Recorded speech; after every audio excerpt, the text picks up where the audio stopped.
Hello student, in this video we are going to discuss sustainable development. On sustainable development topic there will be one question. You have to read two questions for sustainable development. First one is meaning of the sustainable development and the goals of the sustainable development.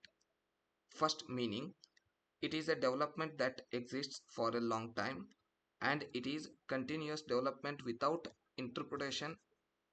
Sustainable development is development that preserves the environmental and natural resources and gives them the next generation. So, the meaning of the sustainable development you have to read now.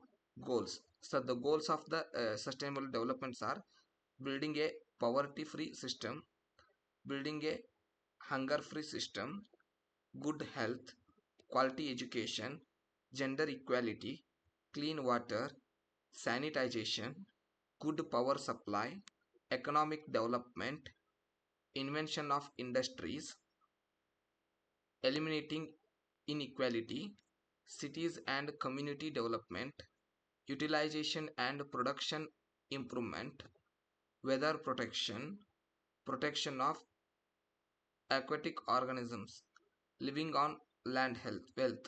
So these are the goals of a sustainable development. So on sustainable development there will be one question. Either they will ask for 2 marks or 10 marks. Thank you.